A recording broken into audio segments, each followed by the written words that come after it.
এই ভেতরে ভেতরে কারা এরা? এটাকে মাদ্রাসার মাহফিল? 4-5 দিন ধরে এটা করছে মাত্র। এই অনুষ্ঠানটা যেখানে ছিল কিছু কুচক্রী এবং কিছু নাদান অনুষ্ঠানটা বন্ধ করে দিয়েছে হরিপুর থানায়। এরা জাতীয়তাবাদের দলের নাম নিয়েছে। আমি ওই লোকটাকে উপরে পৌঁছিয়ে দিয়েছি। আপনি আমারে ঢুকতে দিলেন না, আমার সাথে বিয়াদবি করেননি, আপনি বিয়াদবি করেছেন কোরআনের সাথে। সে যেই হোক, আমি তারেক জিয়া সাহেবের পিএস এর সাথে আর তার বন্ধু গিয়াস আল মামুনের সাথে 3 বছর এক জায়গায় ছিলাম। আমি ওই লোকটার নাম সহ উপরে পাঠিয়েছি, আপনার দল করা বের করে দেবে। উনি কালকে হোয়াটসঅ্যাপে তারেক জিয়াকে জানাবে। ঠাকুরগাঁও জেলা সভাপতি বিএনপির কে আছে আমি জানি না। আমি বলেছি ভাই জেলা সভাপতিকে বলবেন সে যেন এই লোকটারে মাইনাস করে দেয়। এটা দলের জন্য ক্যান্সার। আমরা দল মত নির্বিশেষে বাংলাদেশে শুধু 14 দল বাদ দিয়ে সবাই আমরা মজলুম। এক কথা বলেন না কেন? সেদিন যে ঘটনাটা হয়েছিল ওটা শুধু ওনার দোষ না। উনি এর আগেও মাসখানিক আগে আমার মাহফিলে প্রধান অতিথি ছিল। কোরআনের আয়াত পড়তে গিয়ে অর্থ পাল্টিয়ে ফেলেছি। আমি তাকে বলেছিলাম আপনি সংশোধন করে পড়বেন, যদি না পারেন বাংলায় বলবেন, আরবিতে বলার দরকার নেই। পরে আবার ওইটাই করিস। আমি ওই সময় সংশোধনের জন্য, কারণ কোরআন শরীফ উল্টা পাল্টা পড়লে তার ইমান চলে যায়, কারণ অর্থ পাল্টিয়ে যায়। উনি উল্টা বুঝে আমারে ওই দিন রিয়াক্ট করিস। যাই গোটা মিটে গেছে। আমি বললাম উদ্বুদ্ধ করার জন্য যে আপনি কোরআন শরীফ শুদ্ধ করে পড়েন, কাজ হবে। এটা ওনার আর আমার বিষয়। আর চামচাগিরি করতে যে আপনার জীবনটা আপনি নষ্ট করলেন। কোরআনের বিরুদ্ধে যারা ডাইরেক্ট ইনডাইরেক্ট লেগেছে আল্লাহ একটাকেও ছাড়ে নাই। আমি তো এখন দেখতে পাচ্ছি একটাকেও আল্লাহ ছাড়ে নাই।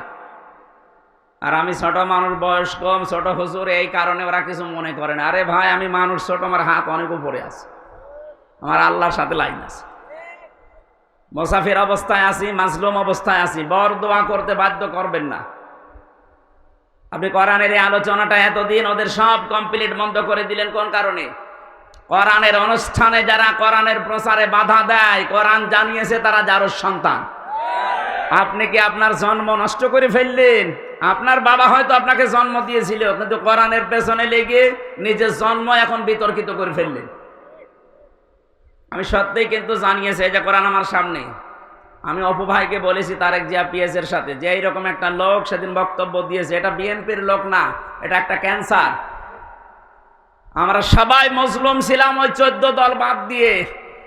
আমার ব্যক্তিগত কারণে না, কোরআনের কারণে আমি সংশোধনী দিয়েছিলাম। আপনি উল্টা দিকে নিয়ে গেলেন কোন কারণে? বলে আমার পাগল বলা হয়েছে। আপনি পাগলই। আপনি পাগল নাতে কি বলেন তো? আপনি যদি জ্ঞানী মানুষ হইতেন, আমি একজন আলেম, শুধু বাংলাদেশ না বিশ্বের বহু দেশে কোরআনের দাওয়াত নিয়ে যাচ্ছি, আপনি সম্মানার্থে ওই দিন থেকে লজ্জা করে আরো শিখে আমাকে জানাতে পারতেন। আপনি উল্টা পাল্টা পড়ে কোরআনের অর্থ পাল্টিয়ে ফেললেন, নিজের ইমানটাও নষ্ট করে ফেললেন। কি পড়ে কলিল্লাহুম্মা লিল্লাহ, কি আন্দাজে বলে? আল্লাহর কোরআন শরীফকে আপনাকে ইয়ারকি মারার জন্য দিয়েছে। আপনি পড়তে পারেন না, পড়বেন না। আপনি বাংলা শিক্ষিত মানুষ, বাংলায় বলেন, ইংরেজিতে বলেন, ওইটাই সেই। আপনি আরবিতে পড়তে গিয়ে অক্ষর উচ্চারণ করতে পারেন না। শেষে আমি বসে আছি, আল্লাহ আমারে ধরবে না, যাই ও পড়তেছে তুই ঠিক করে দিলি। আমি আমার বাঁচার জন্য করেছিলাম, আপনি উল্টা দিকে নিয়ে কোরআনের পেছনে লাগলেন যে উনি যেন আসতে না পারে। কি হবে আপনার ওখানে না গেলে? আমার আল্লাহর জমিন কি সংকীর্ণ নাকি? বলেন। এদেশ থেকে যদি কথা বলতে নাও দেয়, আজহারের মতো আজহারি এখন সারা বিশ্বে কোরআন ছড়াচ্ছে। জালেমরা মনে করেছিল ওরা দেশ থেকে তাড়িয়ে দিলে মনে হয় বন্ধ হয়ে যাবে। আমি কয়েকদিন আগে সিঙ্গাপুর, মালয়েশিয়া, থাইল্যান্ডে ছিলাম। বিভিন্ন দেশে এখন মানুষ তাকে নিয়ে যাচ্ছে কোরআনের কথাগুলো শোনার জন্য। এক দরজা বন্ধ হয়ে গেলে 1000 দরজা আল্লাহ খুলে দেবে। হরিপুর বাংলাদেশে একটা থানা, এরকম 630টা থানা আছে। একটা থানা বন্ধ হলে আরো 629টা থানা বাংলাদেশে বাকি আছে। আর এ দেশও যদি নষ্ট হয়ে যায়, এ দেশের পরিবর্তে এখনো 257টা দেশ আছে পৃথিবীতে। আর সব চাইতে বড় দেশ আছে বাংলাদেশ। এর চাইতে আমেরিকা 59 ডবল। টের পাচ্ছেন? এরকম বাংলাদেশ 59টা জোড়া দিলে যত বড় হয়, এক আমেরিকা একই এত বড়। ওই দেশে যদি আমি এই যে কয়েকদিন আগে ভিসা পেয়ে গেছি, প্রসেসিং চলছে, যদি চলে যায় বলেন তো, আমার যদি 100 বছর হায়াত থাকে, তো এই দেশের মতো 59টা দেশ সারা জীবন কোরআন প্রচার করলে শেষ করা যাবে? আপনি বাধা দিয়ে নিজের কপালে আগুন লাগালেন।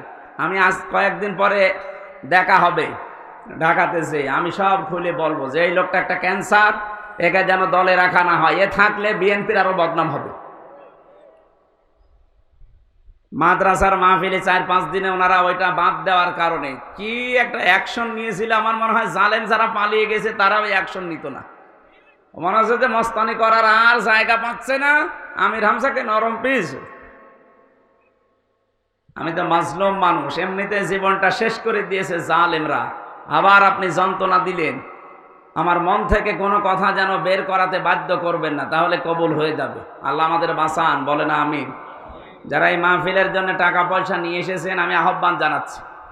আমার লিখিত বই জেলখানার ভেতরে সৃষ্টি জগৎ নিয়ে লিখেছিলাম, এই বই গাড়িতে আছে, যাওয়ার সময় নিয়ে যাবেন, আপনারা কাজে লাগবে। আর যারা টাকা পয়সা নিয়ে এসেছেন দেওয়ার জন্য, হারুন সাহেব কি করেছে আমি জানি না, আপনারা অবশ্যই যে ড্রাম দেওয়া আছে, ব্যাগ করা আছে, দিয়ে যাবেন। এটা নিয়ত করে 10, 20, 50 টাকা যা পারে দিয়ে যাবেন। এ মাদ্রাসা এটা নাকি এটা? হ্যাঁ, মাদ্রাসা তো সেরকম উন্নত মনে হচ্ছে না, এখন প্লাস্টার বাকি। 3 তলা পর্যন্ত হয়ে গেছে, ইনশাল্লাহ হয়ে যাবে। আল্লাহর কাজ কোনোদিন বেঁচে থাকে না। আপনার টাকা যদি দিন প্রচারে খরচ না হয়, দিন শিক্ষায় খরচ না হয়, তো টাকা দিয়ে কি করবেন? এ দরবেশ বাবার মতো ডিম খাবেন? দরবেশ ডিম খাচ্ছে। মানব হত্যার দায়ে, গণহত্যার দায়ে এখন ওই লোকদের ফাঁসি হবে। বাংলাদেশের 1 নাম্বার ধনী ছিল, কি হলো টাকা দিয়ে? এই জন্য বেঁচে থাকতে টাকা খরচ করে যান। টাকাগুলো নয়তো আপনি চোখ বন্ধ হওয়ার পরে দেখবেন উল্টাপাল্টা কাজে আপনার ছেলে, আপনার মেয়ে, আপনার বউ ব্যয় করবে, তখন আরো ফিলাক্সি লোড হয়ে কবরে আপনার আযাব যাবে। আল্লাহ হেফাজত করুন, আল্লাহুম্মা আমিন। লা ইলাহা ইল্লা আনতা সুবহানাকা ইন্নী কুনতু মিনাজ জালিমিন। আল্লাহুম্মা গফিরলি ওয়ারহামনি ওয়াহদিনি ওয়াফিনি ওয়ারযুকনি ইয়া রাব্বাল আলামিন। আল্লাহ তাআলা ঠাকুরগাঁও জেলা, পীরগঞ্জ থানা, বই রচনা মিফতাহুল উলুম কওমি মাদ্রাসায় বসে কোরআনে কারিমের কথাগুলো বলছিলাম। মানুষের নিন্দনীয় দর্শনীয় গুণ থেকে মুক্ত হওয়ার জন্য নামাজি মানুষদের যে গুণাগুলো বললেন, গুণাবলীগুলো তুমি বললে, এগুলো আমাদের জীবনে তুমি প্র্যাকটিক্যালি সেট করে দাও।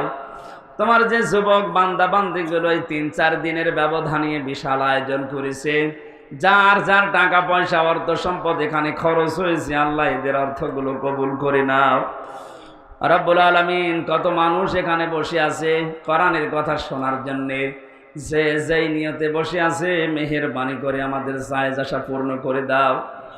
মাহফিলের সম্মানিত সভাপতি জনাব আলতাফ হোসেন চৌধুরী কবুল করো। সম্মানিত প্রধান অতিথি জাহিদুর রহমান জাহিদ ভাই, তাকে তুমি মঞ্জুর করো আল্লাহ। আল্লাহ তাআলা আমাদের মাথার মুকুট, আমাদের মাথার তাজ, আমাদের অভিভাবক, এ জেলার সম্মানিত জামাত ইসলামের আমির অধ্যাপক বেলাল উদ্দিন প্রধান, যে দায়িত্ব তার মাথার উপরে তুমি দিয়েছো, সততার সাথে পালন করার তৌফিক দাও।